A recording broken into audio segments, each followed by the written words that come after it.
Police tell us they've been working to strengthen relationships in the community surrounding this barbershop, and they're focusing on this corridor right here along Beatty's Ford Road. I read through the stack of documents inside. The U.S. Attorney's Office says it did not violate Jamel Curtin's rights, and they're using the driver's tire marks to try and learn more about what could have caused this crash. They tell us she started in the left lane, then something happened that made her cross the interstate. He tells us that it took 47 minutes from the time crews got the call to leave the station, travel up the mountain, and get to that victim. This is part of the reason. He says crews were carrying bags like this. It carries their rope and climbing gear. This is 48 pounds. Last week, we reported about the release of a woman accused of assault with intent to kill. Today, we obtained these documents detailing how another woman accused of selling drugs to officers was also released without bond. The sheriff wrote a letter to commissioners about both. This is the home authorities say Alexis Caldwell operated as a drug house. Caldwell was busted along with dozens of accused drug dealers April 20th. 2 days later, she was out of jail without paying one dime of her $75,000 bond. I wouldn't want a drug dealer in the neighborhood for the fact anything could go down. Channel 9 has covered residents' concerns over the PreTrial Program that secured Caldwell's release.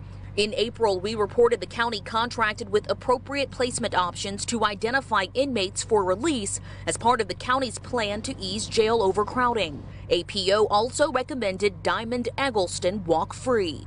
It was shocking. Eggleston faces charges in a violent stabbing that happened a few feet from where Samantha Anderson's children play. My niece has seen it all, seen the man come out bloody and everything.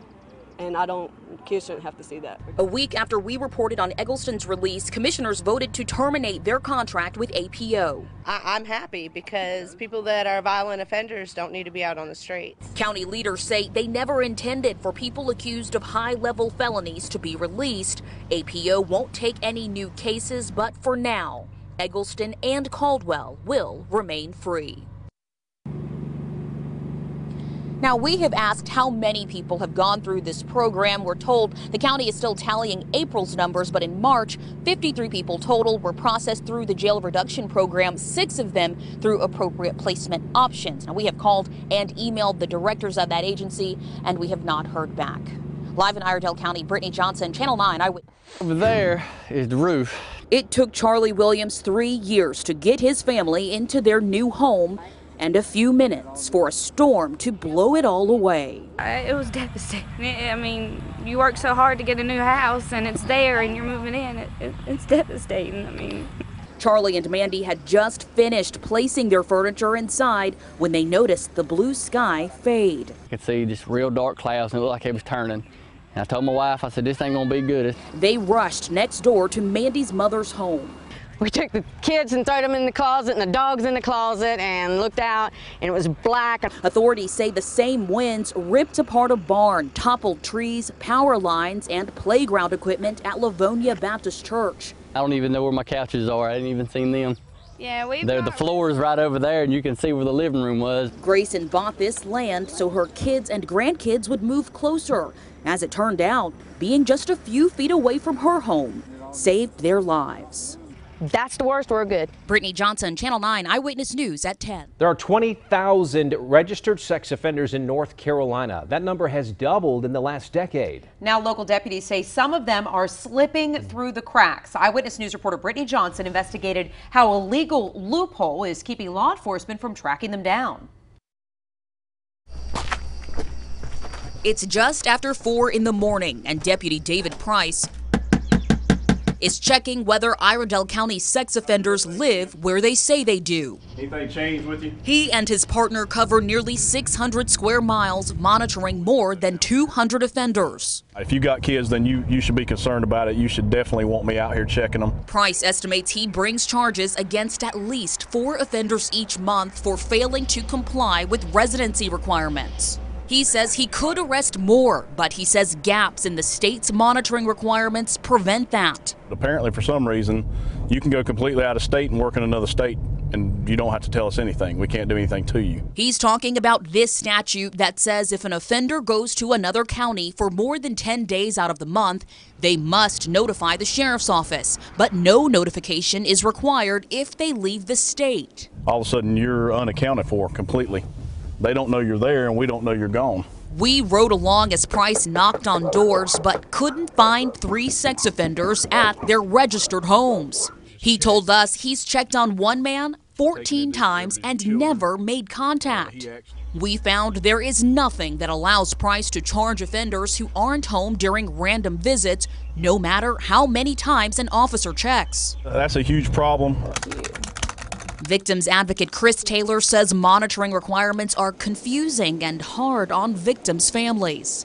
If sex offender registry rules are different from state to state or monitor different county to county, then it can be really hard for parents to understand, again, how to keep their children safe. Is this a priority? I think it's always a priority when you're involving the safety of children. We took Price's concerns to State Senator Jeff Tart, who worked to strengthen laws protecting sex trafficking victims in 2013. He told me he didn't know about officers' concerns regarding the monitoring gaps. And that's obviously a huge problem if that's occurring. I wasn't aware of it, and I think most law makers, legislators, would not recognize that exists. He told me if officers presented the problems along with possible solutions, he would work to tweak the laws to help deputies like Price better protect their communities. Interest of public safety, we need to know where these type of people are. In Iredell County, Brittney Johnson, Channel 9 Eyewitness News. Tonight, protesters are calling for South Carolina lawmakers to take down this Confederate flag that flies above the State House. Some say it's a symbol of hate and segregation. Breaking first at 11. Deputies are investigating a shooting in Burke County. Eyewitness News reporter Dave Faraday broke the story on Twitter in the past 2 hours. And reporter Alexa Ashwell spoke with investigators within the past 30 minutes. Alexa, what can you tell us? Today, across the nation, bells tolled, people flooded churches, and even gathered on the Ravenel Bridge in Charleston. They all prayed for peace following the Charleston church shootings. At a vigil in the past 2 hours in Salisbury, people said the tragedy highlights the problems in their own community. Police are now searching an area near the Pennsylvania border after a possible sighting of 2 convicted killers who escaped from prison.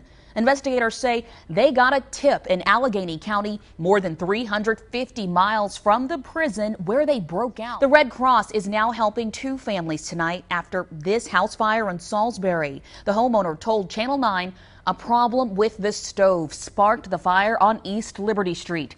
You can see the burn marks and the holes firefighters cut in the roof. At 11, a Concord man is behind bars accused of 2 robberies in the same day. Tonight, we're asking police if they have made any arrest after a stabbing in South Park.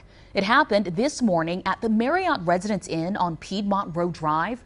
Police say 1 person went to the hospital, but he is expected to be okay. There is no word on what led up to that stabbing. Keeping you safe on the Catawba River, the potentially life-saving navigation devices one couple is pushing for one day after a kayaker drowned. Plus, a local police officer on vacation stopped a burglary in progress, the activity he noticed that tipped him off to the crime.